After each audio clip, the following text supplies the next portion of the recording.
থেকে জামাতে ইসলামে তাকে আটক করা হয়েছে। বিকাল জামায়াতের যে আমির আপনার শফিকুর রহমান সাহেব গ্রেফতার করা হয়েছে। এখানে গ্রেফতার হতে যাচ্ছেন বাংলাদেশ জামাত ইসলামের আমির ডক্টর শফিকুর রহমান। বাংলাদেশের জন্য আতঙ্কের নাম জামাত শিবির। যুদ্ধ অপরাধী ও রাজাকারের দল হিসেবে চিহ্নিত জামায়াত ও ডাক্তার শফিকুর রহমান সাহেব যে কত বড় বাটপার, মিথ্যুক এবং আওয়ামী লীগের টাকায় ব্যবসা করে পয়সা বানান। আসসালামু আলাইকুম সম্মানিত প্রিয় দর্শক, আজ আরো একটি খুবই গুরুত্বপূর্ণ ভিডিওতে দর্শক আপনাকে জানাই স্বাগতম। এবার কিন্তু একেবারে হাতে নাতে ধরা খেয়ে গেলেন জামায়াতের আমির ডক্টর শফিকুর রহমান। কিন্তু কি এমন হয়ে গেল যে হঠাৎ হাতে নাতে বিপদে পড়ে গেলেন জামায়াতের আমির? হ্যাঁ দর্শক, সেটার বিস্তারিতই কিন্তু আজকে আপনাদের একেবারে প্রমাণ সহ দেখাবো আমরা। কারণ দর্শক আপনারা সকলেই জানেন হাসিনার পলায়নের পর থেকেই কিন্তু জামায়াত এবং বিএনপির মধ্যে কিন্তু বেশ একটা বিরোধ সৃষ্টি হয়ে আসছিল। এমনকি অনেকে তো এমনও বলছেন যে জামায়াত ইসলামের যুদ্ধ অপরাধীর দল, তাদের কোনো অধিকার নেই এদেশের রাজনীতি করার।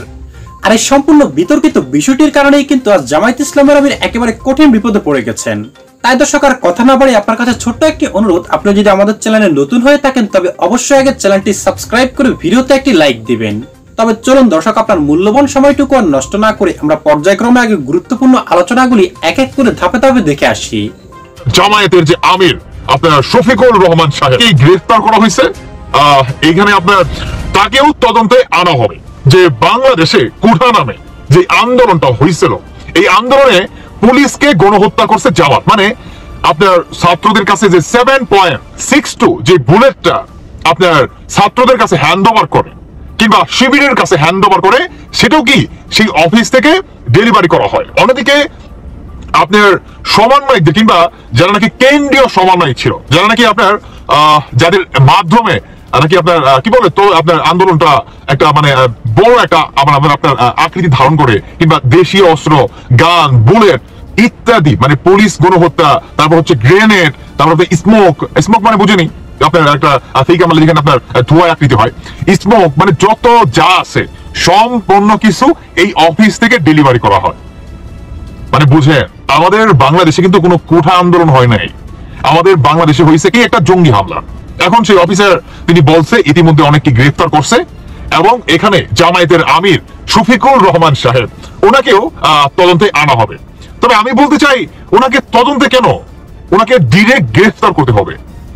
আমি বাংলাদেশের মানুষের উদ্দেশ্যে একটা কথা বলতে চাই, যারা নাকি বলেন যে ইসলাম ওয়েলকাম ওয়েলকাম জামাত, জামাত আসলে বাংলাদেশের মানুষের শান্তি ফিরে আসবে, জামাত আসলে বাংলাদেশের প্রতিটি মানুষ ফেরেশতা হয়ে যাবে, জামাত আসলেই আমরা উমরের মতো কি বলে রাষ্ট্র চালাবে বা উমরের মতো আমরা দেশ দেখতে পারবো, উমরের মতো একটা আমির দেখতে পারবো, আলীর মতো আমরা কি বলে শত শত মানে দেখতে পারবো, সিংহ দেখতে পারবো না? আমরা তো অনেকেই এরকমও বলে থাকি। আচ্ছা, আমাদের বাংলাদেশের কিংবা আমাদের ইসলামের কথাই বলি, আমাদের ইসলামে কি এরকম আছে যে আপনি হাইট করে একটা জাতিকে ধ্বংস করবেন, কিংবা আপনি মুসলমান হয়ে এজ আ মুসলিম আপনি আরেকজন মুসলমান ভাইকে কিভাবে হত্যা করে আপনি ক্ষমতায় বসার জন্য কিংবা আপনি ইসলামকে দোহাই দিয়ে আপনি সাধারণ মানুষের সেন্টিমেন্টকে কাজে লাগিয়ে আপনি ক্ষমতায় যেতে যাচ্ছেন? হ্যাঁ, এটাই কি আমাদের ইসলাম? আচ্ছা, আমাদের ইসলামকে এইভাবে শিক্ষা দেয় ভাই? আমি প্রশ্নটা আপনার কাছে রাখলাম, আমাদের ইসলাম কি শিক্ষা দেয় বলেন তো? প্রকাশ্যে আমাদের ইসলামে আপনার হাইট বলে কোনো ওয়ার্ড নাই, লুকোচুরি বলতে কোনো ওয়ার্ড নাই। ইসলাম হচ্ছে সিংহ, মানে আমরা বনের রাজা, আমরা যেখানে যাব আমরা আমাদের গর্জন, আমাদের কথাবার্তা হয় প্রকাশ্যে, জনগণের প্রকাশ্যে, আমরা কোনো স্টেপ নিব প্রকাশ্যে। আমাদের স্টেপ তো এটা নয় যে আমি একজন মুসলিম, একটা মুসলিম হিসাবে আমার আরেকটা মুসলমান ভাইকে যে নাকি বর্তমান ক্ষমতায় বৈশা রয়েছে ওনাকে হত্যা করে কি আমি ক্ষমতায় যাব, তাই না? শুনেন একটা কথা বলি, জামায়াতের কিংবা আমাদের বাঙালির যে আবেগ, জামায়াত এই আবেগটা কাজে লাগায়। আমরা বাঙালিরা অতি আবেগী, তাই না? এই অতি আবেগের কারণেই আমরা পথে পথে কিংবা প্রতিটা স্টেপে আমরা ধোঁকা খাই। এই জামায়াতের আমির তারা দেখবেন যে কোথায় কোথায় তারা ইসলামকে মনে করে টেনে আনে, কোথায় কোথায়। আচ্ছা, ইসলাম কি এতই সোজা? হ্যাঁ, তারা তো কিংবা কিছু জনগণ আছে যে জামায়াত আসলে ওমরের মতো দেশ শাসন করবে, আলীর মতো শত শত মানুষ দেখা যায়। আলী হওয়াটা কি এতই সোজা? হ্যাঁ, আলী আর বাংলাদেশে কিংবা পৃথিবীতে আল্লাহু আলাম কিয়ামত পর্যন্ত আসবে ওমর আর আসবে। হ্যাঁ, আপনি ওমরের সাথে আপনি জামায়াতের আমিরের এই শফিকুর রহমানের তুলনা করলেন যে শফিকুর রহমান নাকি এই আন্দোলনের নামে মানে একজন সে মুসলমান আর একজন মুসলমান ভাইকে সে হত্যা করে, হ্যাঁ, শুধু ক্ষমতায় যাওয়ার জন্য, শুধু ক্ষমতা পাওয়ার জন্য। জামায়াতের আমির এরা যে কত বড় জঙ্গি, বিশ্বাস করেন ভাই, এই ভিডিওটা দেখার পরে আমি মানে শেষ হয়ে গেছে, বুঝতে পারছেন? আমি শেষ। মানে একটা মানুষ কি পরিমাণ জাউরা আর কি পরিমাণ মনে করেন, মানে কি বলুন ভাই, আসলে ভাষা নাই।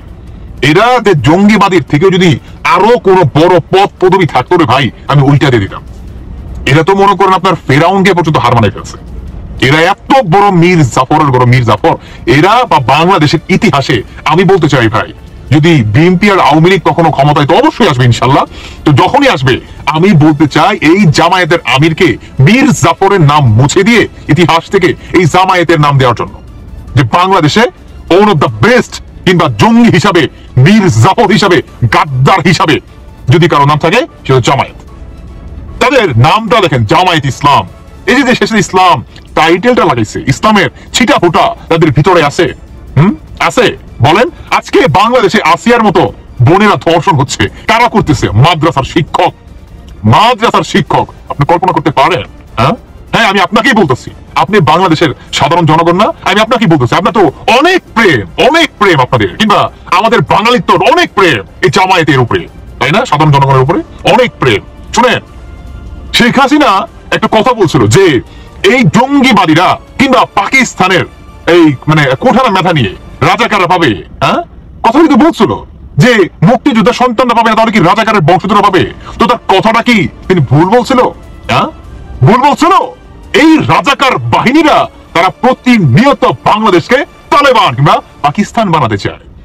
আপনার জামায়াতের যে মেইন কোঠাগর, এই ইসলামের জামায়াত ইসলাম, হ্যাঁ, তাদের যে মেইন কোঠাগর পাকিস্তান, তারা কিন্তু বলছিল যে আর বেশি দিন সময় নাই, বাংলাদেশ আর থাকবে না, আগের মতো আমরা এক পাকিস্তান হয়ে যাব, তোদের পাশা দিয়ে ঢুকাই দেবো এক পাকিস্তান। বুঝছ নাই? আমরা এখন পর্যন্ত মরি নাই, দরকার পড়লে বুক ফেটে দিব, মনে কর আরো 1000টা গুলি খাম, এই বুকের ভিতরে 1000টা গুলি খাম। তোদের মতো মীর জাফর, জঙ্গিবাদী, রাজাকার, এই নিপাকজাতদের বাংলার মাটি থেকে আমরা অবশ্যই উৎখাত করব, অবশ্যই করব। মনে রাখিস, পাকিস্তান হচ্ছে পুরো ওয়ার্ল্ডের ভিতরে আপনার 2 নাম্বার র্যাঙ্কিং আছে, টেরোরিস্ট, জঙ্গিবাদী আর হচ্ছে সন্ত্রাসী হিসাবে। সন্ত্রাসী আপনি কল্পনা করতে পারেন? আর এই বাংলাদেশে আপনার যে আন্দোলনটা হয়েছে, যে হত্যাকাণ্ডটা হয়েছে, এটা সম্পূর্ণ এই জামায়াত ঘটাইছে, সম্পূর্ণ এ টু জেড। স্পষ্ট বক্তব্য ভালো, এ টু জেড। মানে এরা হচ্ছে সন্ত্রাসী। সহজ বাংলায় কথা বলো আমার কাছে, সহজ স্পষ্ট ভাই। এই সার্জিস, এই হাসনাত, এই পিনাকি, এই ইলিয়াস, কিংবা আরো যারা নাকি দেশ বিরোধীরা আছে, সব কয়টা জঙ্গিবাদী, সব এ টু জেড।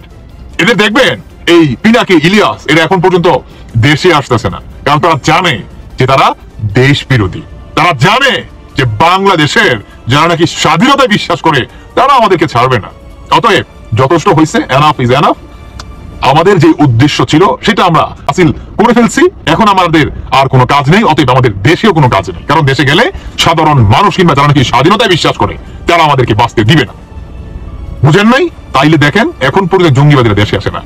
এবার যাই হোক দর্শক বন্ধুরা, ভিডিওটি অলমোস্ট অনেক লং হয়ে গেছে, আমি আর কিছু বলতে চাই না। শুধু সাধারণ জনগণের উদ্দেশ্যে আপনাদের কাছে একটা আমি প্রশ্ন রাখলাম, কিন্তু উত্তর দিয়ে যাবেন যে বাংলাদেশে এই জামায়াত তারা জঙ্গি নাকি ওমর নাকি আলী?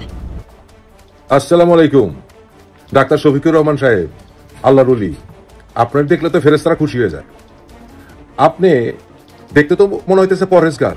আরে কত ইনোসেন্ট একটা মানুষ। আপনি আবার বলেছেন আপনি কত ছোট ছিলেন, মানে দুধু খাইতেন 1971 সালে যুদ্ধকালীন সময়। কিন্তু আপনি তো অ্যাডভোকেট ফজলুর রহমান, ওই যে বিএনপি নেতা, ওনার থেকে 5 বছরের ছোট। অ্যাডভোকেট ফজলুর রহমানের মুখের নিজের কথাতেই যে ওনার এখন বয়স 77 এবং আপনি ওনার থেকে 5 বছরের ছোট, তাহলে আপনার বয়স এখন 72। এবং যুদ্ধকালীন সময় আপনার বয়স ছিল 18। মুক্তিযুদ্ধ করেন নাই কেন? কেন মুক্তিযুদ্ধ করেন না? মুক্তিযুদ্ধের সময় ঘটনা মনে নেই না? আপনি দুধু খাইতেন। কিন্তু আপনি যে কত বড় বাটপার, মিথ্যুক এবং আওয়ামী লীগের টাকায় ব্যবসা করে পয়সা বানান মানুষ জানে। Sylhet women's medical college and হাসপাতাল, এটা আপনার চেয়ারম্যান না? ও চেয়ারম্যান। টাকা কোত্থেকে আসছে? কাদের সঙ্গে ব্যবসা করেন? আপনার বড় বিজনেস পার্টনার সিলেট মহানগর বিএনপির সেক্রেটারি এমদাদ সাহেব। মিথ্যা কথা? ও আরেকটা কথা বলতে তো ভুলে গেছি, আপনার এই মেডিকেল কলেজ এন্ড হাসপাতালে আরেকজন খুব বড় ডোনার, বহু বছর ধরে, যাদের সঙ্গে আপনি রেগুলার জুম মিটিং করেন, হ্যাঁ, অনলাইনে ফেসেল করেন, 3 ওয়ে 4 ওয়ে লাইনে কথা বলেন। কে? বিএনপির লোকে পাংখালন। কিন্তু আপনি যে আওয়ামী লীগের টাকায় ব্যবসা করে আপনি যে হাসপাতাল বানাইছেন ওখান থেকে এখনো টাকা কামাইতেছেন, পয়সাগুলি কোথায়? আওয়ামী লীগের নেতাদের পয়সা।